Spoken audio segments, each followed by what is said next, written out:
Bab 406, Feng Jiuge. Penerjemah, Cibi General Editor, Cibi General. 9 hari kemudian, di atas lembah pegunungan hijau subur, air terjun kecil mengalir ke bawah seperti sehelai sutra keperakan.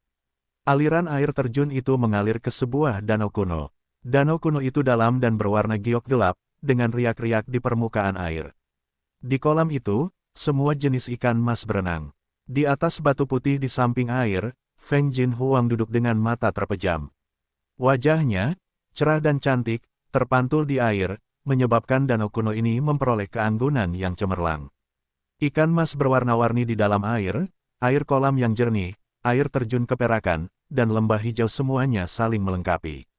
Namun, alis cantik Feng Jinhuang berkerut dalam. Meskipun dia telah mencoba yang terbaik untuk menenangkan diri, setiap kali dia memejamkan mata selama lebih dari 30 napas, sebuah gambar melintas di benaknya dari lubuk hatinya. Di puncak gunung kristal merah muda yang megah, seorang pria telanjang menatapnya dengan pupil hitamnya yang menakutkan. Dia tergeletak di tepi tebing, dan ketika dia mendongak, dia melihat semua yang ada di tubuh pria itu. Lengan kirinya yang berdarah dengan lubang berdarah, otot-ototnya yang kuat, dadanya yang lebar, dan benda besar di antara kedua kakinya, gambaran itu terukir di hatinya. Kenangan itu begitu jelas sehingga kejadian hari itu tidak akan pernah bisa dilupakan oleh wanita yang sombong ini. Apalagi setelah itu, pria itu mengulurkan kaki kanannya dan menginjak wajahnya. Feng Jinhuang ingin melupakan perasaan diinjak-injak di wajahnya, tetapi perasaan itu begitu jelas sehingga dia dapat mengingatnya dengan jelas bahkan sekarang. Lupakan saja, lupakan dia. Tetaplah tenang, tenanglah. Feng Jinhuang bernapas semakin cepat. Napasnya menjadi lebih berat, dan dadanya bergerak cepat sebagai akibatnya, dan menjadi lebih cepat. Di dalam hatinya, rasa malu, penghinaan, dan kebencian bercampur menjadi satu, berubah menjadi gunung berapi. Beraninya dia berani melakukan itu padaku. Ah, Feng Jinhuang tidak tahan lagi, dan tiba-tiba membuka mata Phoenix-nya dan berdiri dengan tiba-tiba, mengangkat kepalanya dan berteriak. Ledakan, gunung berapi di hatinya meletus, memenuhi dadanya dengan kemarahan, hampir melelehkan seluruh tubuhnya. Kau pria yang hina dan tidak tahu malu, kau berani menginjak wajahku. Aku ingin mencabik-cabikmu. Feng Jinhuang meraung, matanya bersinar dengan api saat dia meninju secara acak. Bam bam bam bam, suara keras yang menghancurkan, seperti suara guntur, meletus terus-menerus. Mata Feng Jinhuang memancarkan api, kobaran api yang indah itu menguapkan danau kuno dan membakar bukit-bukit hijau di sekitarnya. Dia meninju tanpa sasaran, saat rentetan serangannya yang menggila membuat bebatuan gunung di sekitarnya beterbangan, saat tanah retak. Setelah beberapa napas pendek, Feng Jinhuang benar-benar menghancurkan lembah itu. Kekuatan pertempuran yang mengerikan, bahkan jika 10 Fang Yuan menyerang bersama, dia tidak dapat mencapai tingkat kekuatan seperti itu. Ah, bajingan ini, aku ingin mencabik-cabik dagingmu, anggota tubuh demi anggota tubuh. Aku ingin menginjak tulang-tulangmu dan menghancurkannya menjadi berkeping-keping. Aku akan membuatmu menderita selama 7 hari 7 malam.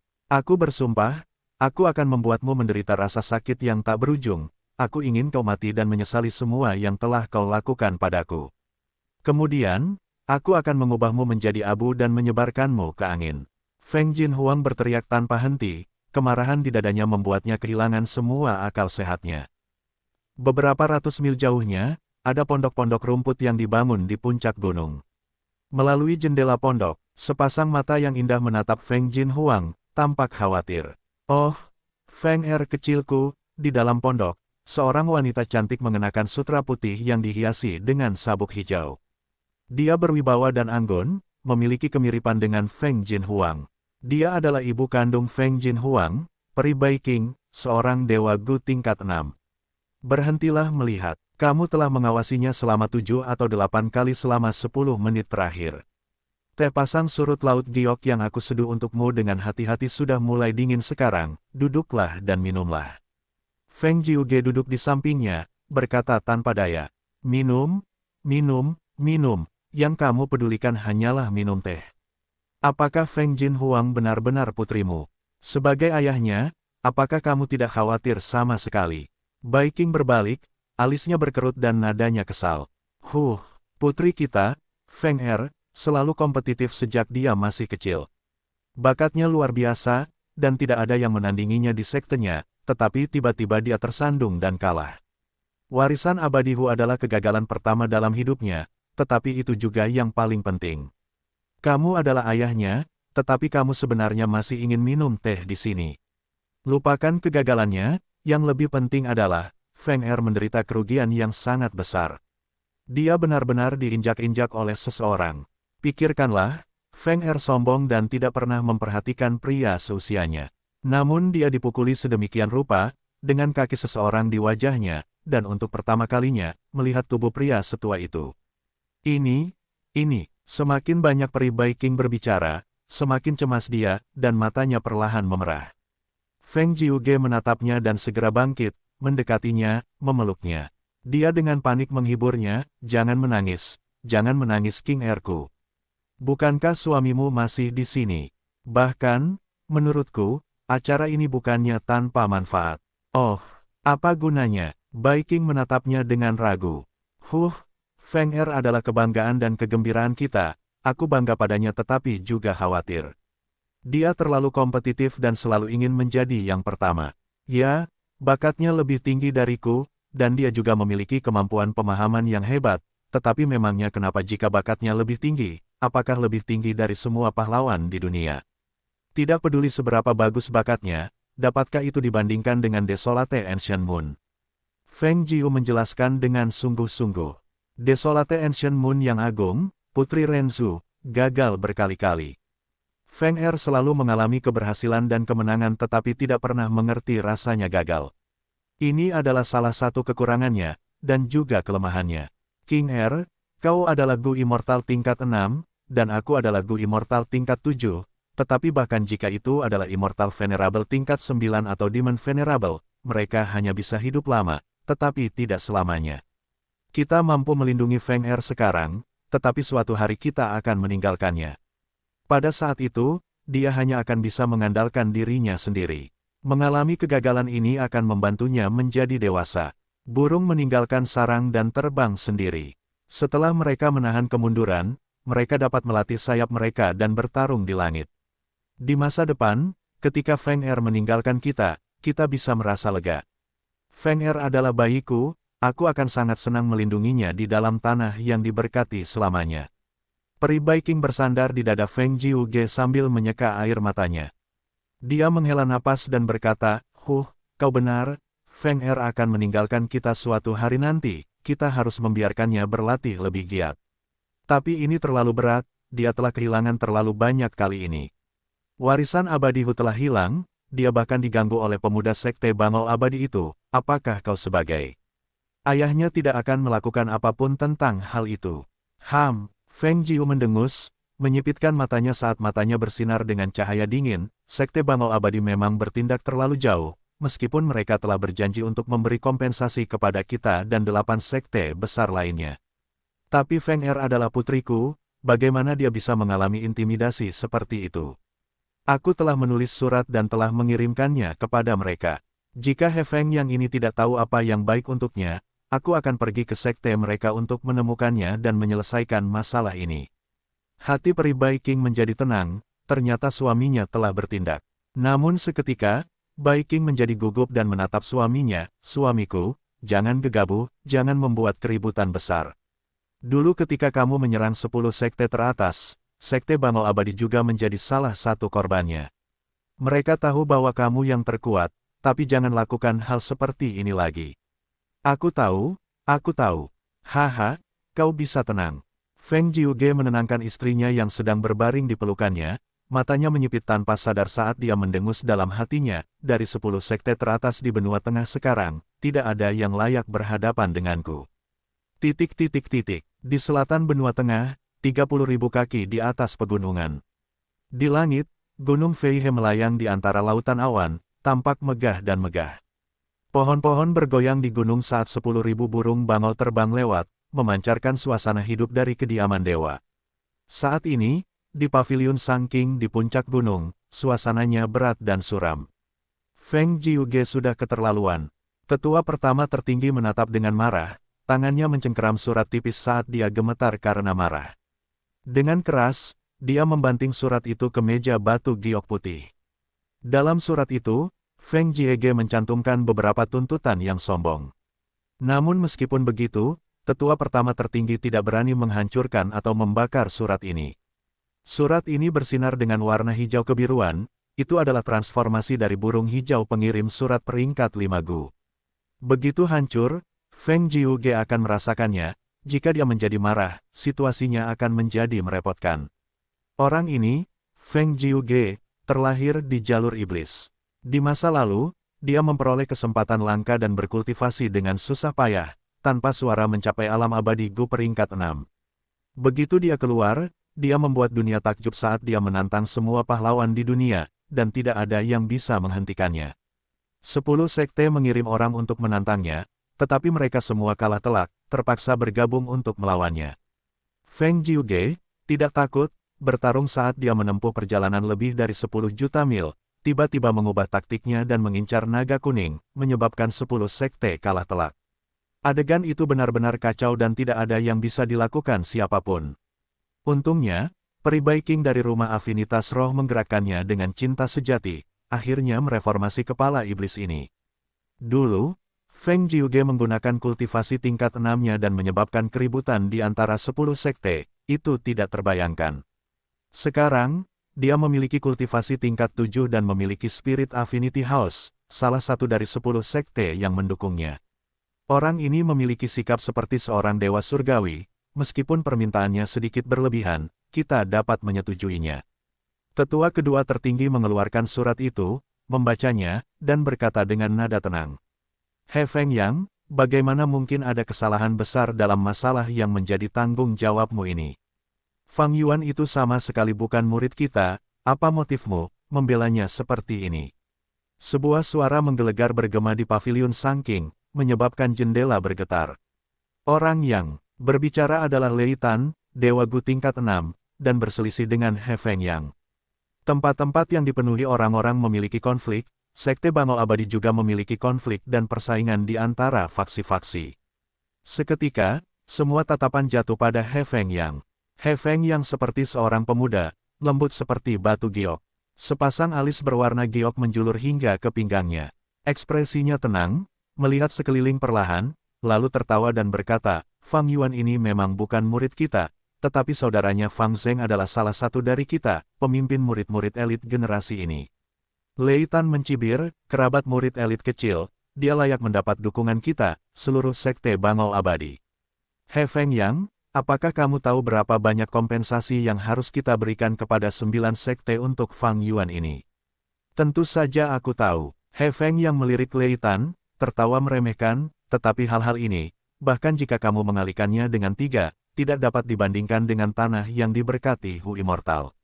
Belum lagi Gu perjalanan abadi yang tetap. Seketika, banyak tetua tertinggi mengerti. He Feng Yang, apa yang ingin kamu katakan? Lei Tan mengerutkan kening, bertanya dengan tidak sabar. Bab 407, Tujuan Sekte Bangau Abadi. Penerjemah, Chibi General Editor, Chibi General. He Feng Yang hanya tersenyum tanpa menjawab pertanyaan Lei Tan. Tetua ketiga tertinggi yang tertawa dan menjawab, saya mengerti maksud Tetua Feng Yang. Jika kita tidak memilih untuk melindungi Fang Yuan ini, Tanah Suci Hu Immortal masih akan diperebutkan oleh 10 sekte. Namun, dengan mengakui bahwa Fang Yuan adalah anggota sekte Bangau Abadi kita telah menyingkirkan 9 lawan lainnya, sehingga hanya sekte Bangau Abadi kita yang dapat menguasai Tanah Suci ini. Tatapan Lei Tan berkedip dan ekspresinya sedikit berubah, tetapi dia tidak lagi mengajukan pertanyaan apapun. Pada saat ini, He Feng yang berdiri dari tempat duduknya. Dia pertama-tama menangkupkan tinjunya ke arah tetua ketiga tertinggi yang menjelaskan alasannya, tetua ketiga itu bijaksana. Segalanya terjadi terlalu tiba-tiba, siapa yang mengira seorang manusia akan menggunakan Gu abadi yang memperbaiki perjalanan abadi untuk muncul di puncak gunung Danghun dan mewarisi tanah suci Hu Immortal di depan semua orang. Warisan Hu Immortal ini berada di Gunung Tianti. Semua orang mungkin tahu Gunung Tianti adalah tangga yang menghubungkan ke Istana Surgawi. Meskipun telah hancur dan ditinggalkan selama bertahun-tahun, gunung itu masih melambangkan kekuatan Istana Surgawi. Dengan kata lain, menyerang Tanah Suci Hu Immortal berarti menyerang Gunung Tianti, dan menyerang Gunung Tianti berarti menyerang Istana Surgawi. Petik 2. Jadi, meskipun ada banyak tanah suci di Gunung Tianti, tidak pernah ada seorang pun yang berani menyerangnya. Bahkan kali ini, kami menunggu tanah suci Hu Immortal terbuka sebelum 10 Dewa Gu kami bergabung untuk memperluas jalan, tanpa niat menyerang. Bahkan jika kami benar-benar menyerang tanah suci Hu Immortal, tanah suci itu memiliki roh tanah yang membutuhkan setidaknya 3 Dewa Gu peringkat 6 untuk bergandengan tangan dan bahkan dengan begitu mereka mungkin tidak akan berhasil. Selain itu, wilayah kendali tanah suci itu dilindungi oleh Gunung Danghun. Tanpa 5 atau 6 Dewa Gu yang bekerja sama dengan sungguh-sungguh, siapa yang berani mengatakan mereka dapat mendaki ke puncak? Lei Tan, bisakah? Lei Tan mendengus. Ia ingin membalas tetapi akhirnya tetap diam. Di tanah yang diberkati, roh tanah dapat dengan bebas memobilisasi semua sumber daya dan kecakapan bertarung mereka dapat dibandingkan dengan seorang dewa abadi. Yang terpenting adalah bahwa roh tanah dapat menekan cacing Gu peringkat 1 hingga peringkat 5. Jika seorang dewa abadi ingin menyerang tanah yang diberkati, senjata mereka yang paling kuat adalah Gu abadi karena roh tanah tidak dapat membatasi Gu abadi. Namun, Gu abadi sulit ditemukan dan banyak dewa abadi bahkan tidak memiliki satu pun Gu abadi. Bahkan jika mereka memilikinya, itu belum tentu cocok untuk menyerang. Ini adalah situasi klasik dengan serangan rendah tetapi pertahanan tinggi. Jika mereka bertekad menyerang tanah yang diberkati, seringkali diperlukan kerjasama beberapa dewa abadi untuk menciptakan keunggulan jumlah, dan kemudian bersaing melalui pengeluaran esensi abadi. Setelah esensi abadi tanah yang diberkati habis, mereka dapat memulai serangan mereka. Namun sebenarnya, kecuali dalam situasi khusus, dewa abadi jarang menyerang tanah yang diberkati. Karena itu benar-benar tidak sepadan. Esensi abadi tidak hanya berharga dan sulit dikumpulkan, ada juga bahaya tanah yang diberkati itu hancur sendiri. Dalam kasus di mana roh tanah tidak dapat bertahan dan memilih untuk menghancurkan tanah yang diberkati, angin asimilasi akan bertiup dan menghancurkan segalanya, menyebabkan penyerang tidak mendapatkan keuntungan. Ketika dewa abadi menyerang tanah yang diberkati, mereka sering tidak mendapatkan apa-apa dan malah menderita kerugian besar. Kecuali itu adalah masalah kebencian yang mendalam, tidak ada yang akan setuju untuk melakukan transaksi seperti itu yang hanya menciptakan kerugian. Melihat Lei Tan tetap diam, He Feng yang melanjutkan, Fang Yuan naik ke puncak dan mendapatkan warisan, segera memerintahkan roh daratan untuk menutup tanah yang diberkati. Fang Yuan dan Fang Zheng tampak hampir sama, para dewa Gu dari 9 sekte lainnya menyadari hal ini dan secara tidak sadar mengira ini adalah gerakan tersembunyi sekte Bangau abadi kami dan menanyaiku satu demi satu. Saat itu, aku berpikir bahwa jika aku mengatakan yang sebenarnya, kepemilikan warisan Dewa Hu akan tidak pasti lagi karena 10 sekte masih akan bersaing dan memperebutkannya. Jadi, aku mengakuinya, dan bahkan jika kita harus membayar harga seperti itu, kita telah menyingkirkan 9 sekte besar lainnya dari persaingan. Dengan cara ini, kita dapat secara diam-diam menyusun strategi tentang tanah yang diberkati Dewa Hu tanpa khawatir tentang kekuatan lain. He Feng yang menjelaskan seluruh ceritanya, Lei Tan mendengus dan bertanya, ada masalah besar dalam rencana ini. Tanah yang diberkati Dewa Hu berada di Gunung Tianti dan juga ditutup sekarang, tanpa menyerang dan membuat celah, bagaimana kita bisa masuk? He Feng yang tertawa, sepertinya dia sudah meramalkan ini, bagaimana mungkin aku tidak punya rencana. Tanah yang diberkati menghadapi malapetaka dan kesengsaraan, Hu Immortal meninggal saat malapetaka duniawi kelima. Aku sudah menghitung waktunya, tanah yang diberkati Hu Immortal akan menghadapi malapetaka duniawi ke-6 dalam waktu 1 tahun 3 bulan. Fang Yuan hanyalah seorang manusia biasa, bagaimana dia bisa tahu bagaimana cara melawan malapetaka duniawi?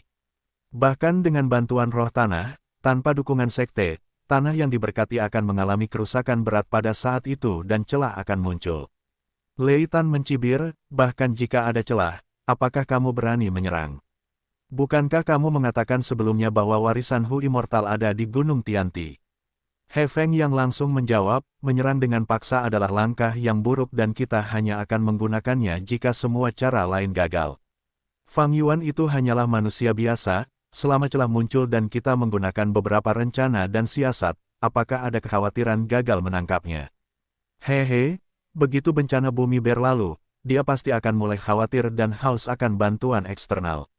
Aku sudah merencanakannya, pertama-tama kita menggunakan Fang Zheng Dan menggunakan kekerabatan untuk bergerak dan membujuknya agar bekerja sama untuk beberapa transaksi.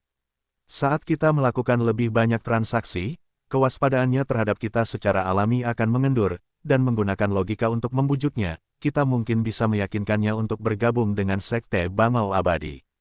Jika dia terus keras kepala, kita bisa menggunakan beberapa metode rahasia.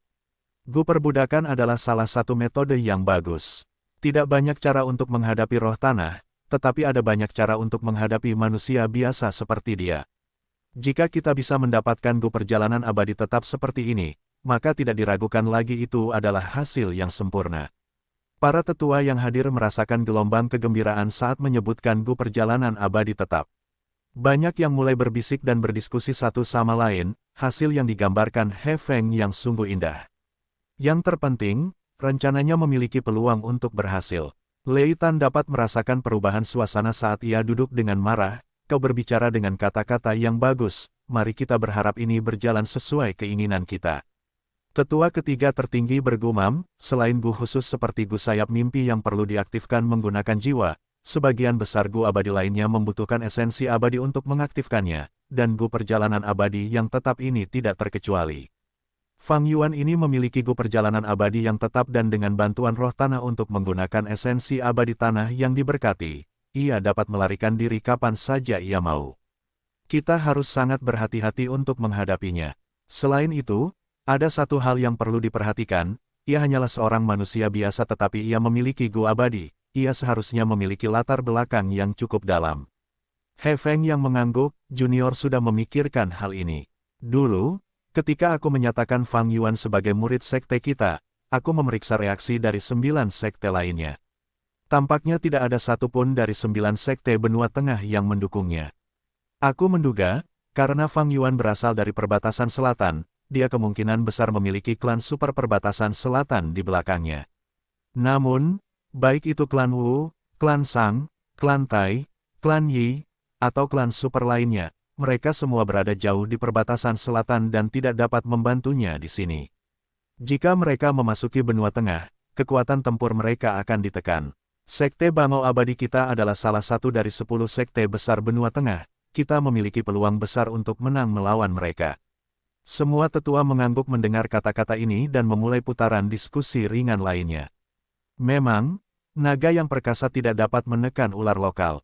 Benua Tengah adalah wilayah kekuasaan Sekte Bangau Abadi kita. Jika mereka bergerak, bahkan jika kecakapan bertarung mereka tidak ditekan, Sekte Bangau Abadi kita masih lebih kuat dari kelompok super manapun dari 4 wilayah lainnya sejauh 1 mil. Alis berkerut tetua ketiga mengendur, ada satu keraguan yang tersisa. Untuk menggunakan Gu perjalanan abadi yang tetap, pengguna harus memiliki ingatan yang jelas dan pemahaman yang jelas tentang medan yang diteleportasinya. Fang Yuan hanyalah manusia biasa dari perbatasan selatan yang jauh, bagaimana dia bisa tahu pemandangan di tanah terberkati Hu Immortal? Dan bagaimana waktunya bisa begitu tepat? Mungkinkah Hu Immortal pernah menetapkan warisan di perbatasan selatan? Atau itu bisa menjadi salah satu trik Gu Immortal jalur iblis Gunung Tianti? He Feng yang membungkuk, junior juga tidak jelas tentang ini. Masalah ini aneh, awalnya, hanya ada petunjuk tentang warisan lautan darah. Saat itu, salah satu murid sekte kita membelot dan melarikan diri ke perbatasan selatan. Beberapa tahun yang lalu, saya mengirim Tuan Bangau Langit ke perbatasan selatan untuk membersihkan dan membuang serta membawa kembali warisan tersebut. Namun Tuan Bangau Langit gagal dan sebaliknya Fang Yuan yang memperoleh warisan tersebut, memperoleh Gu Tengkorak Darah. Anak ini sangat kejam dan jahat, tiba-tiba membunuh semua anggota klannya di tempat dan menggunakan Gu Tengkorak Darah untuk meningkatkan bakatnya. Tuan Bangau Langit tidak menyerah dan membawa kembali Fang Zheng untuk rencana masa depan untuk mengambil Gu tersebut. He Feng yang tentu saja tidak pernah menyangka orang yang tidak dikenal akan begitu keterlaluan mengganggu rencananya saat itu, menyebabkan masalah yang begitu besar baginya. Ini adalah perasaan yang aneh. Seolah-olah seseorang sedang berjalan di jalan, ketika tiba-tiba seekor semut kecil melompat ke hidungnya dan mulai menggaruknya. Dari mana semut ini berasal? Bernyali seperti itu, orang itu bisa saja menghancurkannya dengan jari mereka, tetapi karena situasi yang aneh, mereka tidak dapat menangkap semut itu dan hanya bisa membiarkan semut ini merasa menang untuk sementara waktu.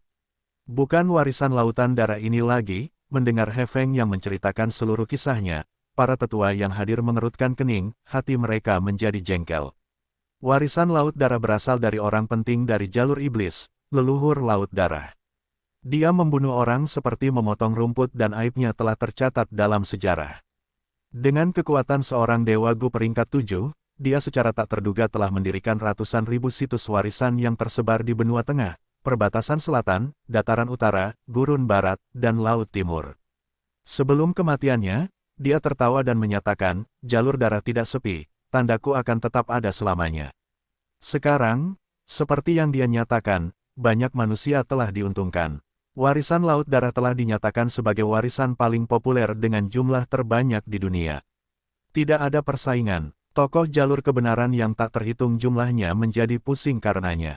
Bukankah Suetu yang hanya seorang tukang daging, menjadi seorang kultivator iblis yang terkenal setelah memperoleh warisan lautan darah? Bertahun-tahun yang lalu, Song Zixing dari dermaga naga segudang memperoleh salah satu warisan lautan darah sejati dan membelot dari sektenya, menyebabkan penghinaan besar bagi 10 sekte besar kita. Sekarang, dia sudah menjadi dewa Gu peringkat 7 dengan gelar Naga Darah. Untuk membunuh pembelot ini dan menghapus penghinaan mereka, dermaga naga segudang mengirim 8 dewa Gu, 5 peringkat 6 dan 3 peringkat 7. Hasilnya adalah dia membunuh 4 dari mereka, melumpuhkan 3 dari mereka dan memukuli 1 hingga mundur. Dikatakan bahwa Blood Sea memiliki 9 warisan sejati, yaitu Gu tengkorak darah, Gu jejak tangan darah, Gu ki darah, Gu keringat darah, Gu darah menstruasi, Gu bayangan darah, Gu pertempuran darah, serta kelelawar naga darah buas binatang buas kuno dan terakhir, Gu dewa darah abadi peringkat 6. Dia benar-benar seseorang yang mencapai kesuksesan besar dalam jalur darah. Ngomong-ngomong, 4 warisan sejati leluhur Blood Sea telah muncul. Salah satunya adalah Gu tengkorak darah yang dimiliki Fang Yuan. Yang lainnya adalah Gu jejak tangan darah yang dimiliki pemimpin klan Sang Perbatasan Selatan saat ini. Kelelawar naga darah buas dimiliki Song Zixing. Dikatakan bahwa pemimpin klan Sang telah memperoleh warisan lautan darah kedua. Itu hanya rumor yang belum dikonfirmasi, tidak ada bukti untuk menyimpulkannya. Para tetua berbisik satu sama lain. Baiklah, tidak perlu membicarakan warisan sejati lautan darah. Ini seperti mencari jarum dalam tumpukan jerami, semua jenis rumor semakin bertambah dari hari ke hari. Telingaku sudah menjadi kapalan karena mendengarnya. Tetua Agung melambaikan tangannya dan segera menghentikan diskusi.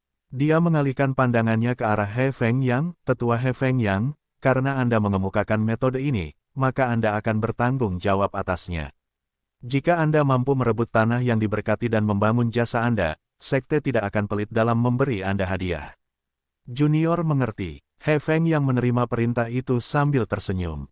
Melihat He Feng yang mendapatkan tugas yang menguntungkan seperti itu, Lei Tan merasa terkekang, tetapi karena Tetua Agung yang mengatakannya, dia hanya bisa menyembunyikan kebenciannya di dalam.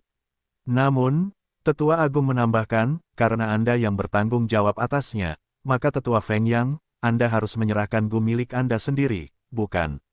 Atas permintaan Feng Jiuge, dia telah meminta Gu abadi.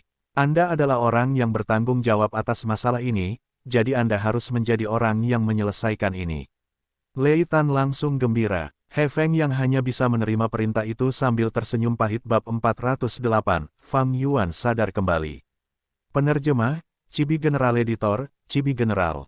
Fang Yuan perlahan membuka matanya. Yang dilihatnya di hadapannya hanyalah warna merah muda yang samar. Saat penglihatannya berangsur-angsur kembali, ia melihat tirai sutra tipis. Angin sepoi-sepoi bertiup, lonceng berdenting, tirai merah muda-muda itu perlahan bergoyang, membuatnya terasa seperti mimpi atau ilusi. Fang Yuan perlahan bangkit dari tempat tidurnya. Tempat tidur bundar ini sangat besar, 40 hingga 50 orang bisa muat di atasnya. Selimut sutra yang berwarna merah di bagian bawah dengan pinggiran emas menutupi tubuhnya. Fang Yuan melihat sekeliling dan mendapati dirinya berada di kamar tidur yang besar. Ada tungku di samping tempat tidur, membakar dupa. Ada aroma yang membangkitkan perasaan orang-orang di udara. Kamar ini dibuat dengan dinding bata emas, bata perak digunakan di lantai. Di samping tempat tidur, sudut-sudut ruangan, meja dan kursi, meja rias, semuanya memiliki sejumlah besar mutiara, batu akik, berlian, dan segala macam batu permata berharga. Ruangan itu megah dan elegan, mewah dan agung, kemewahan pemilik sebelumnya terpancar di ruangan itu. Ini adalah istana Dang Hun milik Hu Immortal. Ini adalah rumah yang nyaman. Fang Yuan berkomentar ringan, turun dari tempat tidurnya. Tubuhnya bergetar tak terkendali, karena otaknya masih pusing. Fang Yuan tidak menganggapnya aneh, sebaliknya dia mengerti dengan jelas, ini karena dia terlalu memaksakan diri kembali ke Gunung Sanca. Pengkhianatan Bai Ningbing, tekanan dari kedua faksi, dan dia bahkan harus bersekongkol melawan roh tanah. Pertama-tama menyempurnakan bukaan kedua, lalu menyempurnakan Gu perjalanan abadi tetap dalam aliran cahaya yang deras. Seluruh proses itu disertai dengan tekanan mental untuk mengambil risiko. Bagi Fang Yuan, baik tubuh maupun pikirannya, mereka telah mencapai batasnya. Ketika dia menggunakan Gu perjalanan abadi tetap untuk tiba di Gunung Dang Hun, Feng Jinhuang dan Fang Zheng berada pada batas mereka, tetapi begitu juga dia. Dibandingkan dengan mereka, tekanan mental Fang Yuan lebih besar. Spring Autumn Cicada tidak bisa digunakan lagi, dan dia telah merampas Hu Immortal Inheritance tepat di depan 10 Gu Immortals dari sekte. Dia mencoba mencabut gigi harimau, seperti bermain api, itu adalah langkah yang sangat berbahaya. Fang Yuan adalah orang pertama yang mendaki gunung, dan roh tanah mengusir pesaing lainnya. Setelah Fang Yuan resmi menjadi pemilik tanah yang diberkati, dia memerintahkan roh tanah untuk menutup seluruh tanah yang diberkati. Setelah menginstruksikan roh tanah dengan beberapa poin penting, Fang Yuan bersantai di tempat yang aman, langsung tertidur. Berapa lama aku tidur? Fang Yuan menggelengkan kepalanya, dia masih merasa sangat lelah, ada rasa lemah yang datang dari jiwanya.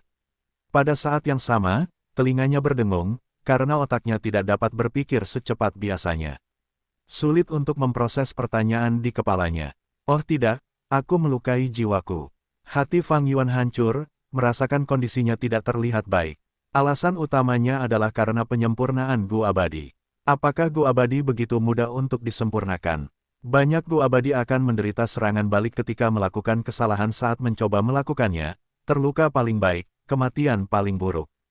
Fang Yuan menggunakan tubuh manusia untuk menyempurnakan Gu abadi. Alasan utamanya adalah karena resepnya bagus, berasal dari kisah Rensu. Kedua, bahan yang digunakan tepat, difokuskan pada Gu perjalanan ilahi. Melihat dari sudut lain, itu hanya mengubah Gu perjalanan ilahi menjadi Gu perjalanan abadi yang tetap. Itu tidak seperti dalam kehidupan Fang Yuan sebelumnya, di mana ia menggunakan sejumlah besar Gu manusia untuk menyempurnakan Gu abadi Spring Autumn Cicada. Berubah dari manusia menjadi abadi, kesulitannya 100 kali lipat. Meski begitu, fondasi jiwaku terlalu lemah dan terluka. Namun untungnya, ini adalah Gunung Dang Hun, berpikir demikian, ekspresi Fang Yuan berubah serius, saat ia berkata dengan ringan, di mana roh daratan. Wus, roh daratan Hu Immortal muncul di hadapannya. Tuan, Anda akhirnya bangun. Hu Immortal menundukkan kepalanya, wajahnya memerah saat ia melihat kakinya, berbicara dengan nada lemah lembut. Ia memiliki penampilan seperti seorang gadis berusia 5 hingga 6 tahun, ia manis dan muda. Dengan gaun berwarna-warni, dan ekor rubah seputih salju di belakangnya, bergoyang untuk mengekspresikan kegelisahannya. Tuan, saat Anda tidur, saya bertindak atas kemauan saya sendiri dan menyembuhkan luka di lengan kiri Anda. Saya ingin membawakan Anda pakaian tetapi yang kami miliki di sini bukan ukuran Anda. Roh daratan Hu Immortal melaporkan. Pakaian yang ia sebutkan adalah pakaian Hu Immortal, itu adalah pakaian wanita, tentu saja Fang Yuan tidak bisa memakainya. Fang Yuan mengerutkan kening, pakaian tidak penting, sudah berapa lama saya tidur. Selama periode ini, apakah ada musuh kuat yang menyerang tanah yang diberkati? Mata Hu Immortal besar dan bersinar, berkedip, Tuan, selama 7 hari Anda tertidur, tidak ada yang menyerang. Oh, mata Fang Yuan bersinar, dia tidak tahu bahwa He Feng yang dari sekte Bangau Abadi membelanya, menghalangi serangan dari 9 sekte lainnya. Namun, dia agak mengerti mengapa tidak ada Dewa Gu yang menyerang tanah yang diberkati. Tanah yang diberkati Hu Immortal tidak seperti tanah yang diberkati 3 raja di Gunung Sanca. Tanah yang diberkati ini masih sangat muda, memiliki roh tanah dan penyimpanan esensi abadi yang cukup, dan bahkan Gunung Dang Hun sebagai perlindungan inti dari tanah yang diberkati. Ketiga elemen ini menjadikan tanah suci Hu Immortal simen benteng, kebanyakan Gu Immortal tidak memiliki cara untuk memaksa masuk. Seberapa sulitkah untuk menyerang tanah yang diberkati ini? Fang Yuan tahu dengan sangat jelas. 500 tahun dalam kehidupan masa lalunya, ia bersekutu dengan hampir 10 dewa Gu Iblis, menyerbu tempat ini. Akhirnya, ia menang tipis, hanya ia dan Song Zong yang tersisa. Song Zong adalah putra Song Zixing, bintang yang sedang naik daun di jalur iblis, ia belum lahir. Saat itu, aku sudah menjadi senior di jalur iblis. Song Zong mewarisi warisan ayahnya, memperoleh kekuatan besar dan mampu bertarung denganku selama puluhan ronde tanpa pemenang yang muncul, menyebabkan ia menjadi terkenal dari pertempuran itu. Memikirkan kehidupan masa lalunya, yang digunakan sebagai batu. Loncatan untuk Song Zong yang lebih muda ini, Fang Yuan terus-menerus mencibir. Semuanya telah berubah sekarang. Aku akan mencari kesempatan untuk membunuh Song Zixing, hehe, mari kita lihat bagaimana kau akan datang ke dunia ini. Song Zixing memiliki satu bagian dari warisan lautan darah, itu adalah kelelawar naga darah buas binatang buas kuno. Kelelawar naga ini bukanlah cacing Gu, ia dapat ditangkap dan dibawa pergi. Dengan kelelawar naga darah yang ganas, aku akan mendapatkan kelelawar darah yang tak terbatas jumlahnya. Memanipulasi kelelawar darah adalah salah satu keterampilan terhebatku di kehidupanku sebelumnya. Tentu saja, itu adalah rencana untuk masa depan. Sekarang, aku harus bergantung pada tanah yang diberkati ini untuk berkultivasi dengan cepat, kembali ke tahap Gu Immortalku. Berpikir demikian, Fang Yuan memikirkan sebuah pertanyaan penting, roh tanah, berapa lama lagi sampai bencana duniawi berikutnya? Guru, aku akan memberitahumu jika kamu tidak bertanya padaku. Saat ini, tanah yang diberkati telah mengalami 5 bencana duniawi, yang ke-6 adalah 1 tahun dan 3 bulan lagi. Suara Hu Immortal dipenuhi dengan kecemasan dan kekhawatiran. Apa, setahun dan 3 bulan? Fang Yuan melompat dari tempat tidurnya, tidak dapat duduk lebih lama lagi, wajahnya berubah muram. Segala sesuatu ada dalam keseimbangan, surga tidak memihak. Kekuatan datang dengan kelemahan, berkat datang dengan bencana. Tanah yang diberkati memiliki bencana dan kesengsaraan, bencana duniawi setiap 10 tahun, dan kesengsaraan surgawi setiap 100 tahun. Belum lagi kesengsaraan surgawi, tetapi hanya bencana duniawi, begitu bencana itu terjadi, kekuatannya akan sangat dahsyat, seringkali menyebabkan bencana besar, jika tanah yang diberkati tidak dapat menahannya, mereka akan menghadapi kehancuran. Fang Yuan memiliki tanah yang diberkati di kehidupan sebelumnya, dia sangat jelas tentang bahaya situasinya saat ini. Bagi tanah yang diberkati, setiap bencana duniawi adalah ujian yang ketat. Bencana duniawi menjadi lebih kuat dari yang sebelumnya, Hu Immortal meninggal di yang kelima, dan Fang Yuan akan menghadapi bencana ke-6 yang bahkan lebih kuat. Hanya tersisa 1 tahun 3 bulan lagi sebelum malapetaka duniawi. Mengapa tidak disebutkan dalam biografi Feng Jinhuang? Benar, dia adalah murid Spirit Affinity House, kedua orang tuanya adalah Gu Immortal, dengan bantuan mereka, tidak sulit untuk menangkal malapetaka duniawi. Namun, bagiku, ini adalah situasi yang serius. Malapetaka ke-6 datang terlalu cepat, bahkan dengan pengalaman Fang Yuan, dia tidak akan punya waktu untuk membuat persiapan yang cukup. Selain itu, dia masih harus waspada terhadap musuh eksternal.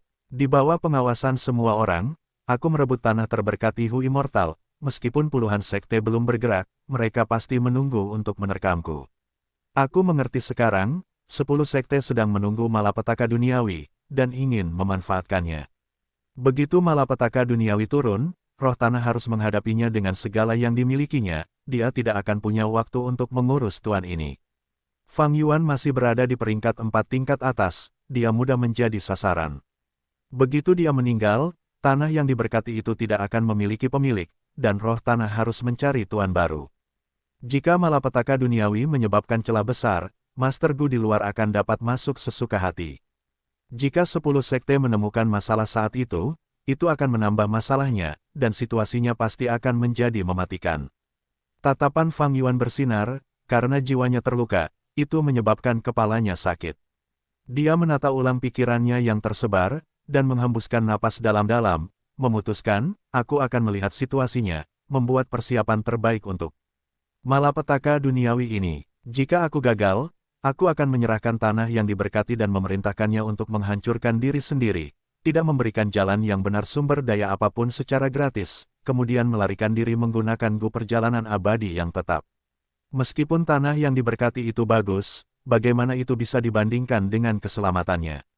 Dengan pikiran seperti itu, Fang Yuan memanggil roh tanah untuk membawanya keluar. Dia perlu tahu lebih banyak tentang tanah yang diberkati sekarang. Ya, roh daratan mengangguk patuh, tetapi dengan ragu menambahkan, "Tuan, Anda tidak suka pakaian." Sebenarnya, mengenakan pakaian bagus akan membuat seseorang merasa lebih bersemangat, dan Anda juga akan merasa lebih bahagia. Fang Yuan, gaun-gaun di istana Dang Hun bukan untuk dikenakan Fang Yuan. Tetapi dia telah menyimpan beberapa pakaian cadangan di dalam bunga tusita. Setelah berganti ke jubah hitam, Fang Yuan mengikuti roh daratan, menaiki tangga dan mencapai puncak gunung. Angin gunung Dang Hun sangat kencang. Tetapi roh daratan melambaikan tangannya, dan angin berubah menjadi angin sepoi-sepoi yang menenangkan. "Tuan, tanah yang diberkati ini memiliki tanah seluas 4.000 km persegi. Aliran waktu adalah 5 kali. Tanah seluas 4.000 km persegi sebagian besar adalah padang rumput, rumputnya terutama terdiri dari rumput derajat biru, rumput kastanya air, dan 6 rumput dewa, ada juga 7 bunga harta karun dan bunga tes susudel." Roh daratan memperkenalkan dirinya saat dia menggambar sebuah gambar virtual, melayang di udara agar Fang Yuan dapat melihatnya. Dalam gambar tersebut, terdapat padang rumput klasik, dengan berbagai macam warna, seperti hamparan rumput tepat di hadapannya. Rumput biru dan beracun berwarna biru, rumput kastanye berbentuk kastanye, 6 rumput dewa yang tampak seperti 6 helai daun tipis dengan nuansa giok. Dan juga bunga 7 harta karun berwarna 7, bunga tes susu berbentuk cangkir yang berisi nektar yang seperti tes susu. Dengan ketujuh bunga ini sebagai bunga utama, ada juga banyak rumput liar dan bunga liar. Fang Yuan melihat sambil mengangguk. Jangan meremehkan rumput dan bunga ini, mereka adalah sumber daya kultivasi. Ketujuh jenis rumput dan bunga ini adalah bahan penyempurnaan gu. Beberapa bunga dan rumput bahkan memiliki cacing gu liar. Dengan luas tanah 4.000 km persegi, dibandingkan dengan bumi, itu sama saja dengan 1,5 Hong Kong jika digabungkan. Berapa banyak gu yang ada secara total? Cacing gu liar ini sangat mudah ditangkap. Hanya dengan perintah dari Fang Yuan, roh daratan akan dapat menangkapnya secara utuh dan menyerahkannya kepada Fang Yuan. Bab 409, Mengelola Tanah yang Diberkati. Penerjemah, Cibi General Editor, Cibi General. Fang Yuan bertanya, "Lalu, berapa banyak gu yang ada di tanah yang diberkati sekarang?" Roh Tanah Hu Immortal mengangkat kepalanya sedikit. Saat ini, ada lebih dari 860.000 gu peringkat 1, dengan sekitar 52 jenisnya. Lebih dari 130.000 gu peringkat 2, dengan 48 jenis. 5.000 gu peringkat 3, dengan 12 jenis. Hanya lebih dari 60 gu peringkat 4, dengan 8 jenis. Dan hanya 1 gu peringkat 5, gu kulit rubah. Setelah Hu Immortal meninggal, obsesinya tidak hilang dan bergabung dengan kekuatan surgawi tanah ini untuk membentuk keberadaan yang tidak biasa yang dikenal sebagai roh tanah. Dalam beberapa hal, itu bisa dikatakan sebagai kelanjutan dari hidupnya. Dengan demikian, roh tanah adalah perwakilan dari tanah yang diberkati ini dan jelas tentang segala sesuatu di tanah yang diberkati. Karena Fang Yuan telah menjadi penguasa tanah yang diberkati sekarang, semua yang ada di tanah yang diberkati adalah miliknya. Lebih dari 860.000 gu peringkat 1, 130.000 gu peringkat 2, gabungan keduanya berarti hampir 1 juta cacing gu. Fang Yuan teringat saat di Gunung King Mao, hari-hari di mana ia harus bersekongkol dan bertarung untuk 2 hingga 3 gu peringkat 1 dan peringkat 2. Tanah yang diberkati hanya dapat diciptakan oleh seorang dewa gu, itu adalah fondasi kekayaan mereka, tanah surgawi. Hanya tanah yang diberkati dewa Hu ini saja dapat menyediakan bagi klan super. Tidak akan ada masalah untuk menempatkan 5 atau 6 klan berukuran kecil menengah seperti klan Gu Yue di sini. Adapun cacing gu di tanah yang diberkati, jumlahnya menurun tajam pada peringkat 3. Cacing gu peringkat 4 tidak mencapai 100 dan hanya ada 1 gu peringkat 5. Situasi ini juga wajar, itu sama dengan Master Gu. Master Gu peringkat 1 dan peringkat 2 sangat umum, peringkat 3 sudah langka, peringkat 4 bahkan lebih sedikit, dan hanya 1 atau 2 Master Gu peringkat 5 yang mungkin muncul di antara sejuta orang. Ini adalah distribusi piramida, jumlahnya berkurang semakin tinggi Anda naik, dan mereka yang menempati puncak jumlahnya sangat sedikit. Tanah yang diberkati ini masih muda dan dengan pengelolaan yang tepat, jumlah cacing gu akan terus meningkat. Mencapai 10 juta Gu peringkat 1 dan 2 tidak akan sulit. Namun, apakah aku dapat membesarkan mereka dengan baik atau tidak? Itu tergantung pada jenis dan jumlah Gu peringkat 4 dan peringkat 5. Fang Yuan menghitung. Master Gu Fana biasanya hanya akan membesarkan 5 atau 6 Gu, sementara Dewa Gu dapat membesarkan 1 juta atau bahkan 10 juta cacing Gu. Perbedaan antara keduanya adalah sejauh awan dari lumpur. Gu ini yang dibesarkan di tanah yang diberkati Dewa Hu hanya dapat dianggap lumayan. Di satu sisi, jumlahnya sedikit, hanya sekitar 1 juta. Di sisi lain, Gu bukanlah elit. Dari pengenalan yang didapat Fang Yuan, mereka semua adalah Gu biasa. Jika mereka diubah menjadi Gu seperti cacing minuman keras atau Gu penyembunyi napas, nilainya akan jauh lebih tinggi. Bahkan Gu kulit rubah peringkat 5 adalah Gu pertahanan yang sangat umum, itu efektif melawan cacing Gu jalur angin dan air, tetapi sulit digunakan di medan perang yang kompleks. Fang Yuan bahkan tidak melihatnya. Hal yang benar-benar menggerakkannya adalah waktu di tanah yang diberkati. Waktu mengalir 5 kali lebih cepat di tanah yang diberkati Hu Immortal. Artinya, 1 hari di dunia luar berarti 5 hari di sini. Ini berarti kecepatan kultivasi Fang Yuan akan 5 kali lebih cepat di tanah yang diberkati. Dia bisa berkultivasi selama 1 tahun dan 3 bulan di sini ketika hanya 3 bulan akan berlalu di dunia luar. Dengan ini, kecepatan kultivasi Fang Yuan akan melampaui sebagian besar Master Gu dan dia akan memiliki inisiatif yang lebih besar untuk rencana masa depannya. Tentu saja, ada kerugian besar untuk ini. Rentang hidup Fang Yuan hanya sekitar 100 tahun, jadi dengan ini, ia akan menua 5 kali lebih cepat juga. Roh Daratan melanjutkan dengan perkenalan, saat ini, ada sekitar 1000 kelompok rubah yang tinggal di sini, rubah merah, rubah emas, rubah awan, rubah angin, rubah musim gugur, rubah cahaya mengalir, dan seterusnya. 3 kelompok rubah terbesar masing-masing memiliki sekitar 800.000 rubah. Secara keseluruhan, ada sekitar 4.700.000 rubah. Fang Yuan diam-diam mendengarkannya dan menganggukkan kepalanya. 3 kelompok rubah yang tak terhitung jumlahnya berarti 3 raja binatang yang tak terhitung jumlahnya. Perkembangan binatang buas di tanah yang diberkati masih belum mencapai tingkat menciptakan kaisar binatang buas. Klasifikasi binatang buas itu sederhana.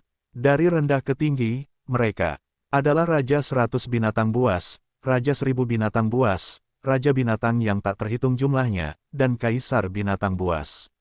Misalnya, Bahuang dan Yingming dari warisan 3 raja adalah 2 kaisar binatang buas dengan kekuatan pertempuran yang dapat menyamai peringkat 5 Go Master. Mereka mampu menghalangi kemajuan Mo Wutian dan Xiao Mang untuk sementara. Ada banyak kelompok rubah, tetapi sayangnya mereka semua adalah rubah biasa dan bukan binatang buas yang bermutasi. Fang Yuan merenung dalam hati.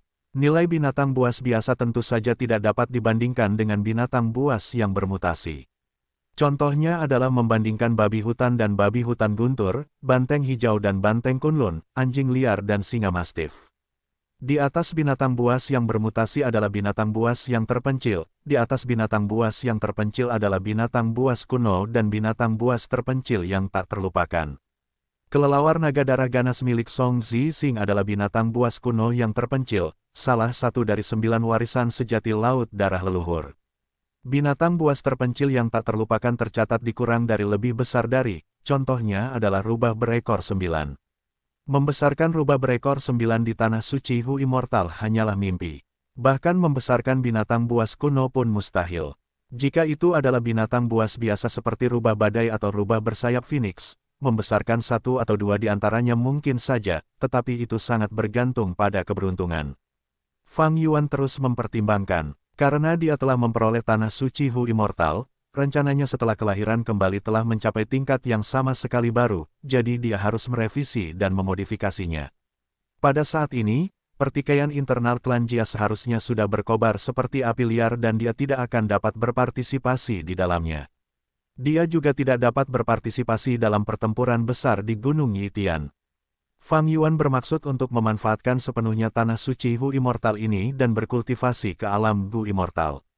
Ini berarti bahwa dia tidak hanya harus menahan malapetaka duniawi yang terus-menerus tetapi juga harus mengelola tanah suci tersebut. Saat ini, cacing Gu hampir tidak dapat dilewati dan rubah-rubah itu mungkin biasa saja tetapi mereka memiliki potensi untuk tumbuh. Sebenarnya, Ada lebih banyak kelompok rubah di tanah yang diberkati. Setidaknya, 3 kali lebih banyak dari saat ini. Namun, bencana duniawi kedua menyebabkan hujan api meteor yang menghancurkan wilayah timur tanah yang diberkati menjadi reruntuhan, membakar ratusan ribu rubah hingga mati. Api gelap saat itu belum padam bahkan hingga sekarang. Bencana duniawi keempat adalah banjir besar yang menenggelamkan sebagian besar padang rumput di wilayah utara tanah yang diberkati, membunuh lebih banyak rubah. Jadi, hanya ada sebanyak ini yang tersisa saat ini. Roh tanah mengerutkan bibir merah mudanya, matanya menampakkan rasa takut dan panik saat dia berbicara tentang bencana bumi. Pada saat yang sama, dia melambaikan tangan kecilnya dan asap beterbangan ke udara, menunjukkan pemandangan bagian timur dan utara tanah yang diberkati. Fang Yuan dapat melihat, bagian timur adalah pemandangan kehancuran dengan debu dan asap yang menyelimuti seluruh tempat. Ada kawah meteor di seluruh tempat, dan api hitam menyala di sekitar kawah. Api menyala tanpa mengeluarkan sedikit pun suara, tetapi ini mewujudkan aura yang bahkan lebih menakutkan. Dan bagian utara adalah pemandangan air jernih yang luas. Awan gelap bergemuruh di udara dan hujan turun tanpa henti. Air yang bergelombang mengeluarkan suara suram dan suram. Ada potongan-potongan rumput dan bunga-bunga yang hancur, bersama dengan bangkai rubah yang mengambang di atas air. Ini adalah meteor api gelap dan bencana laut putih yang berawan. Melihat pemandangan yang begitu suram, Fang Yuan tidak dapat menahan perasaan suram. Kekuatan bencana duniawi sangat kuat, terlebih lagi ada banyak jenis bencana, dan tidak mungkin untuk direncanakan. Setiap 10 tahun, bencana duniawi akan menimbulkan ancaman yang merusak bagi tanah yang diberkati. Hu Immortal bertahan selama 5 kali sebelum kehilangan nyawanya. Dan kehancuran yang ditinggalkan oleh bencana duniawi sebelumnya masih ada dan belum disembuhkan. Ini adalah berita yang sangat buruk bagi Fang Yuan. Tanah terberkati Hu Immortal memiliki luas 4.000 km persegi, tetapi wilayah utara dan timur telah hilang, menyebabkan hilangnya lebih dari 1.300 km persegi wilayah. Kehilangan seperti itu benar-benar bencana. Saya harus menyelesaikan kedua masalah ini. Selain hal lain, banyak esensi abadi akan digunakan untuk menekan api hitam yang menyala dan banjir yang menyebar. Fang Yuan bergumam dengan suara lembut. Namun, segera setelah itu, roh tanah Hu Immortal menyebutkan berita yang lebih buruk. Tuan, masalah terbesar ada di sini. Lihat, ini adalah apa yang tersisa dari bencana duniawi kelima. Dia melambaikan tangannya dan gambar berubah untuk menunjukkan pemandangan yang berbeda. Fang Yuan melihat pemandangan padang rumput hitam hangus, dan sosok manusia yang terbentuk dari petir biru sedang duduk bersila di tanah. Fisiknya tidak besar dan tampak cukup memikat, namun terbentuk murni dari petir. Cahaya biru yang gemilang mengeluarkan kekuatan yang sangat mengerikan. Petir berbentuk manusia, ini adalah bencana bumi, bayangan petir pesona biru. Fang Yuan menarik napas dingin. Petir berbentuk manusia ini adalah salah satu bencana bumi, sangat kuat dan dapat menandingi Hu Immortal peringkat 6. Fang Yuan melihat pemandangan ini dan segera menyadari pembunuh yang membunuh Hu Immortal mungkin adalah bayangan petir pesona biru ini. Hu Immortal adalah Gu Master jalur perbudakan yang mengendalikan kelompok rubah. Jalur perbudakan kuat tetapi juga lemah, dan dapat dengan mudah ditundukkan dengan memenggal kepala taktik pemimpin. Meskipun ada banyak kelompok rubah, mereka tidak dapat menghalangi bayangan petir pesona biru. Pada akhirnya, Hu Immortal harus melawan sosok petir dalam pertempuran jarak dekat dan kehilangan nyawanya. Sialan, bagaimana mungkin ada bayangan petir ini di tanah yang diberkati ini? Ekspresi Fang Yuan berubah sangat tidak sedap dipandang. Dia punya cara untuk perlahan-lahan menyelesaikan dua masalah sebelumnya. Namun, petir berbentuk manusia ini sudah melampaui kemampuannya saat ini. Tuan, Anda harus berhati-hati saat berkeliaran nanti. Petir berbentuk manusia ini berkeliaran secara acak di sekitar tanah yang diberkati. Hanya Gunung Danghun, yang tidak berani mendekat. Wajah merah muda dan halus roh tanah itu bermandikan bayangan petir biru, suaranya sedikit gemetar. Petir ini adalah malapetaka bumi tetapi juga merupakan jenis makhluk hidup. Karena ia adalah makhluk hidup, ia memiliki jiwa dan dengan demikian jika ia mendekati Gunung Danghun, jiwanya akan menerima gelombang kejut hingga berubah menjadi abu. Fang Yuan sudah menenangkan pikirannya sekarang. Mungkin aku bisa menggunakan Gunung Danghun untuk menenangkan bayangan petir ini. Tapi bagaimana aku bisa memancingnya? Pikiran Fang Yuan berubah, namun sesaat kemudian suara dengungan itu bergema di telinganya lagi. Dia menggelengkan kepalanya dan tidak melanjutkan berpikir. Apakah ada berita buruk lainnya? Ceritakan semuanya sekaligus. Dia tersenyum pahit dan bertanya kepada roh tanah. Situasinya jauh lebih buruk dari yang dia bayangkan. Tanah yang diberkati Hu Immortal sedang dalam krisis yang mengancam. Apakah itu kekhawatiran internal atau agresi eksternal? Keduanya sangat serius. Adapun Feng Jin, Huang, dengan orang tua Gu Immortal dan juga bantuan rumah afinitas roh, dia tentu saja tidak perlu khawatir tentang hal-hal ini. Namun Fang Yuan hanyalah kekuatan tunggal. Tentu saja, ada manfaat yang hanya bisa dimiliki oleh kekuatan tunggal. Dalam biografi Feng Jin Huang, tercatat Feng Jin Huang harus menawarkan sejumlah besar sumber daya kepada sektenya setelah memperoleh tanah yang diberkati. Roh tanah menggelengkan kepalanya yang kecil. Dia telah melaporkan situasi terburuk, yang tersisa hanyalah kabar baik. Pertama-tama, di wilayah selatan tanah yang diberkati itu hiduplah suku manusia batu. Manusia batu adalah jenis manusia varian yang hidup di bawah tanah dan memakan biji sebagai makanan. Berita ini merupakan kejutan yang tak terduga bagi Fang Yuan. Kedua, ada esensi abadi yang melimpah di tanah yang diberkati Hu Immortal. Roh tanah membawa Fang Yuan ke istana di Gunung Danghun. Di bagian terdalam istana itu ada mangkuk emas besar yang diisi dengan esensi abadi hijau. Selain cairan hijau di mangkuk itu, sebagian besar esensi abadi secara otomatis membeku menjadi bola. Sekilas, itu tampak seperti anggur. Ini adalah sesuatu yang hanya dimiliki oleh Gu Immortal tingkat 6, esensi abadi anggur hijau. Setiap mutiara esensi abadi anggur hijau mengandung esensi abadi yang jauh lebih banyak daripada esensi abadi di tanah yang diberkati tiga raja. Dengan esensi abadi ini, masih ada sedikit harapan. Fang Yuan akhirnya bernapas lega. Bab 410, Batu Usus Gunung Danghun. Penerjemah, Cibi General Editor, Cibi General. Fang Yuan menghitung, mangkuk emas itu berisi 78 keping saripati abadi anggur hijau.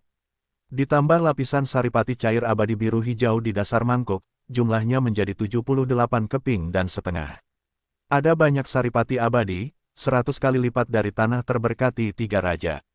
Fang Yuan mengeluarkan satu butir saripati abadi anggur hijau, memegangnya di tangannya, memohon dan memanggil Gu perjalanan abadi yang tetap.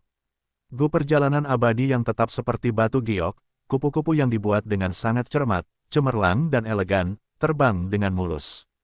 Wajah Fang Yuan memucat saat tubuhnya bergetar, keringat dingin muncul di tubuhnya saat penglihatannya menjadi gelap. Jika dia tidak berpegangan pada pagar emas di samping, dia akan jatuh. Tuan, hati-hati, cedera jiwamu parah, jangan memanggil Gu abadi dengan ceroboh, jika tidak, kamu akan jatuh koma lagi. Hu Immortal kecil berteriak, nadanya cemas dan ekspresinya khawatir. Jangan khawatir, aku tahu. Fang Yuan menggertakkan giginya, melambaikan tangannya sambil merentangkan telapak tangannya agar Gu Fixed Immortal Travel mendarat. Gu Fixed Immortal Travel merasakan aura saripati abadi anggur hijau dan mengepakkan sayapnya, meluncur di udara dan mendarat di telapak tangan Fang Yuan. Selanjutnya, ia berbaring di atas saripati abadi anggur hijau dan perlahan-lahan melahapnya. Nama Fixed Immortal Travel mengandung kata, abadi, yang bukan untuk pamer. Makanannya adalah saripati abadi. Sesaat kemudian, satu saripati abadi anggur hijau dikeluarkan. Master Gu memurnikan Gu, menggunakan Gu, dan memelihara Gu. Setelah Fang Yuan berhasil memurnikannya, ia belum memberi makan Gu Fixed Immortal Travel. Ia tidur selama 7 hari 7 malam, Gu Fixed Immortal Travel kelaparan dan sayapnya yang berkilau telah meredup. Ini adalah sesi pemberian makan pertama Fang Yuan untuknya. Setelah Gu Fixed Immortal Travel kenyang, ia melebarkan sayapnya dan terbang di udara. Cahaya hijau terang muncul lagi, seperti partikel debu di udara. Setiap kali ia mengepakkan sayapnya, itu akan menjadi pertunjukan cahaya yang indah. Aura unik dari seekor Gu abadi terus terpancar. Gu abadi mahal untuk diberi makan, Gu perjalanan abadi yang tetap. Menghabiskan seluruh saripati abadi setiap kali. Tapi setelah ini, aku tidak perlu memberinya makan selama 6 tahun. Semakin tinggi peringkat cacing Gu, semakin besar biaya untuk memberinya makan, tetapi interval antara setiap sesi pemberian makan juga akan meningkat pesat. Cacing Gu peringkat 1 dan 2 perlu diberi makan setiap beberapa hari. Peringkat 4 diberi makan beberapa bulan sekali. Peringkat 5 diberi makan setiap 1 atau 2 tahun, dan setiap kali mereka makan, biayanya akan sangat mahal. Setelah memberi makan Gu perjalanan abadi yang tetap, Fang Yuan meninggalkannya sendirian untuk menjelajahi istana Dang Hun, asalkan tidak meninggalkan gunung Dang Hun dan terbunuh oleh bayangan petir itu. Pada saat ini, aperture Fang Yuan masih berada di tingkat 4 tingkat atas, tidak dapat menampung Gu abadi yang sangat sehat. Alasan dia dapat menyimpan Spring Autumn Cicada adalah karena terlalu lemah. Selain itu juga Gu vitalnya. Masalah diklasifikasikan menjadi penting dan sepele. Setelah memahami situasinya, Fang Yuan memastikan bahwa dia aman untuk saat ini. Setelah menyelesaikan masalah Gu perjalanan abadi yang tetap, dia harus memperbaiki cedera jiwanya selanjutnya. Ayo pergi, Hu Immortal kecil, pergi mencari batu-batu usus bersamaku. Ya, roh daratan menjawab dengan cepat, Tuan, Anda seharusnya sudah melakukan ini sejak lama, ikut denganku. Hu Immortal kecil membawa Fang Yuan ke Gunung Dang Hun. Keduanya bergerak di bebatuan gunung yang tidak rata, tubuh Fang Yuan bergoyang, menyebabkan roh daratan merasa khawatir, Tuan, haruskah saya memindahkan Anda ke sana? Teleportasi untuk apa? Kita harus menyelamatkan esensi abadi. Fang Yuan menatap dengan mata terbelalak. Little Hu Immortal menjulurkan lidahnya, ketakutan oleh kata-kata Fang Yuan, berpikir, Tuan ini sangat mendominasi, bahkan jika dia terluka, dia tetap sangat menakutkan. Tuan, ada batu empedu di sini. Setelah berjalan beberapa saat, roh tanah berhenti dan menunjuk ke sebuah batu di bawah kakinya, sambil berteriak. Batu ini seperti batu empedu seseorang, tumbuh di bebatuan gunung, memiliki warna campuran. Jika seseorang tidak melihat dengan benar, mereka akan mengira itu adalah batu biasa. Fang Yuan dengan cepat berjalan mendekat, berjongkok dan menghancurkan batu empedu ini dengan tangannya. Begitu batu itu hancur, seekor Gu terbang keluar dan berubah menjadi cahaya abu-abu yang menakutkan, memasuki tubuh Fang Yuan. Fang Yuan merasa otaknya menjadi jernih, jenis kekuatan baru telah memasuki jiwanya, dan dengungan di telinganya telah berkurang. Gunung Dang Hun dapat mengguncang jiwa, itu adalah tempat kematian semua makhluk hidup. Hanya karena penindasan roh tanah, Fang Yuan dapat bergerak dengan mudah. Namun, Gunung Dang Hun bukanlah tempat kematian yang sederhana. Jiwa makhluk hidup hancur berkeping-keping di gunung, berhamburan dan menyatu dengan gunung. Seiring berjalannya waktu, terbentuklah batu-batu usus. Di beberapa batu usus, ditemukan Gu usus, yang dapat memperkuat jiwa seseorang. Ini seperti tempat peristirahatan ular berbisa yang memiliki ramuan untuk membuat penawar racun. Semua makhluk hidup bersaing, dan dunia ini adil, di mana ada kehidupan, di situ ada kematian. Gunung Dang Hun mungkin tampak seperti tempat kematian yang sesungguhnya, tetapi peluang untuk bertahan hidup tersembunyi di dalamnya. Namun, Gu nyali ini hanya bisa ada sesaat, setelah itu, ia akan bubar atau dihancurkan oleh Gunung Dang Hun lagi. Meskipun roh daratan dapat menekan gunung, batu nyali tidak dapat dipindahkan, mereka hanya dapat digunakan di tempat. Jadi, Fang Yuan harus pergi ke sana sendiri dan berjalan-jalan di sekitar Gunung Dang Hun. Setelah diremajakan oleh Gu nyali ini, Fang Yuan seperti seorang pengembara yang haus. Di padang pasir yang mendapatkan seteguk air segar, ia melanjutkan perjalanannya, dan dengan roh daratan ini bertindak sebagai pemandu yang patuh. Mereka menemukan selusin batu nyali lainnya, menghancurkannya satu persatu. Jadi, Fang Yuan memperoleh 8 Gu nyali lagi untuk mengisi kembali jiwanya. Luka-lukanya tidak hanya sembuh total, bahkan membaik dibandingkan sebelumnya. Hahaha, dengan Gunung Dang Hun ini, aku memiliki segunung batu nyali. Selama aku terus mengonsumsi Gu nyali, suatu hari, fondasi jiwaku akan mencapai tahap yang belum pernah dicapai oleh siapapun. Berdiri di pinggang gunung, Fang Yuan menjadi bersemangat saat ia tertawa terbahak-bahak. Hu Immortal adalah orang yang beruntung, karena sebuah kesempatan, dia berhasil mendapatkan Gunung Dang Hun, seperti dia memenangkan lotre, dan memindahkannya ke tanah terberkati miliknya. Namun, dia adalah orang yang sangat tidak beruntung, meninggal saat bencana duniawi kelima. Jika bukan karena bayangan petir pesona biru, dia akhirnya akan menjadi ahli jalur perbudakan terkuat. Sayangnya, Hu Immortal hanya memiliki Gunung Dang Hun, tetapi tidak berhasil menggunakannya untuk dirinya sendiri. Namun, untungnya, Gunung Dang Hun ini sekarang menjadi milikku. Bagian paling berharga dari tanah terberkati Hu Immortal adalah Gunung Dang Hun ini. Tentu saja, jiwa tidak dapat diperkuat tanpa henti dengan Gu nyali. Begitu jiwa tidak cukup terkonsentrasi, menggunakan sejumlah besar gu nyali akan menyebabkannya membengkak dan memicu bencana kematian yang pasti. Namun, Fang Yuan memiliki pengalaman 500 tahun, semua pasang surutnya setelah kelahiran kembali, terus-menerus berjuang di ambang kematian, jiwanya sudah ditempa seperti baja. Tetap tenang saat menghadapi kematian, hati sedingin es saat malapetaka yang akan datang. Bagi Fang Yuan, beberapa ratus gu nyali sama sekali bukan masalah. Ada banyak manfaat dan implikasi dalam memiliki fondasi jiwa yang kuat. Baik itu memurnikan gu atau memperbudak binatang, itu akan membuatnya jauh lebih mudah. Selain ini, begitu jiwa menjadi lebih kuat, Fang Yuan tidak perlu khawatir tentang gerakan mematikan seperti mata ungu Mo Hutian. Gunung Danghun adalah tanah terlarang, pertama kali muncul di kurang dari lebih besar dari. Legenda mengatakan bahwa Verdan Gritsun terbang menuju langit, dan akhirnya jatuh hingga tewas. Renzu, sebagai ayahnya, sangat kesal setelah menerima berita itu, mencari gu kebijaksanaan untuk penjelasannya. Gu kebijaksanaanlah yang mengajari Verdan Gritsun minum, yang menyebabkan serangkaian kejadian setelahnya. Gu kebijaksanaan dengan cepat berkata, Renzu, oh Renzu, jangan cari masalah denganku.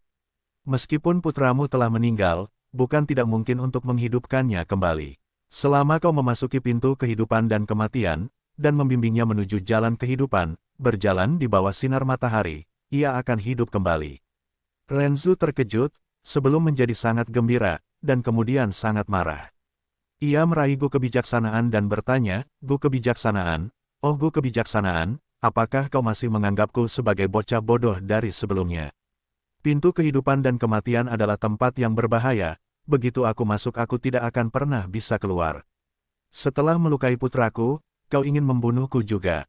Gu kebijaksanaan dengan cepat berkata, makhluk hidup lain tidak mengetahui rahasia pintu kehidupan dan kematian, sehingga mereka tidak dapat pergi. Namun aku dapat mengajarkan semua rahasia ini kepadamu. Kau adalah orang yang hidup, untuk memasuki pintu kehidupan dan kematian, kau harus masuk dari jalan kematian. Jalan ini luar biasa, itu adalah jalan yang ditinggalkan oleh takdir Gu ketika meninggalkan keadilan Gu. Jalan yang ditinggalkan itu disebut jalan takdir. Ada banyak penderitaan Gu di dalam jalan kehidupan, kau harus masuk dari jalan kematian, dan kau perlu memiliki keberanian Gu. Dengan begitu, kau tidak akan takut akan siksaan penderitaan. Ketika kau memasuki pintu kehidupan dan kematian, dan melihat keadilan Gu, kau sudah mati. Namun pada saat yang sama, kau akan melihat putra sulungmu, jiwa Verdan Gritsun. Kau akan membawanya pergi, dan keluar dari jalan lain, jalan kehidupan. Jalan kehidupan adalah jalan yang dilalui oleh takdir Gu ketika mengunjungi keadilan Gu, itu juga disebut jalan takdir. Namun selama jalan ini, kau akan menemui 3 rintangan. Satu adalah Gunung Danghun, yang lain disebut Lembah Luopo, dan terakhir Sungai Arus Balik. Untuk mendaki melewati Gunung Danghun, kau harus menghancurkan batu-batu nyali di atasnya, dan mendapatkan bantuan keberanian Gu. Untuk melewati Lembah Luopo, kau perlu menemukan keyakinan Gu untuk membantu. Untuk melewati sungai yang mengalir balik, kau harus terus maju, tidak berhenti sedetik pun selama proses itu. Renzu mendengar kata-kata Gu kebijaksanaan dan melupakannya. Ia segera menemukan Gu Iman. Sejak ia menjadi buta, cahaya Gu Iman adalah satu-satunya cahaya yang dapat ia lihat. Oh Renzu, aku dapat merasakan tekadmu untuk mendapatkan kembali putra sulungmu. Aku bersedia membantumu, tetapi aku mendesakmu untuk tidak menyerah pada tujuan ini. Karena saat kau menyerah, aku akan meninggalkanmu untuk selamanya. Gu Iman berkata dengan khawatir. Renzu menemukan Gu keberanian selanjutnya. Gu keberanian dan Gu harapan adalah teman baik. Renzu memiliki Gu harapan, dan karenanya sesekali melihat Gu keberanian, ia memiliki hubungan yang baik dengannya. Setelah mendapatkan bantuan Gu keberanian, Renzu datang ke pintu kehidupan dan kematian, memasuki jalan kematian. Jalan kematian itu gelap gulita, banyaknya Gu yang menderita bagaikan kunang-kunang kuning, menyerbu ke arah Renzu. Pada saat ini, Gu yang berani bersinar terang, mengusir Gu yang menderita demi Renzu. Keberanian dibutuhkan untuk menghadapi kematian. Renzu berhasil turun, tubuhnya berubah lebih putih karena menjadi hampa, berangsur-angsur berubah menjadi hantu. Dia bisa melihat lagi. Ketika dia sampai di ujung jalan, di tengah kegelapan yang tenang, dia melihat Gu yang adil. Dia sangat terkejut dengan tubuh Gu yang besar, berseru, kamu Gu yang adil. Mengapa tubuhmu begitu besar? Gunung hanyalah setitik debu dibandingkan denganmu. Lautan seperti tetesan air dibandingkan denganmu. Suara Gu yang adil itu agung, hidup dan mati adalah keadilan terbesar di dunia ini. Ketika aku berada di dalam pintu hidup dan mati, tubuhku akan menjadi sangat besar. Oh Renzu, kamu di sini untuk putramu, kan? Silakan pergi, dia ada di sana.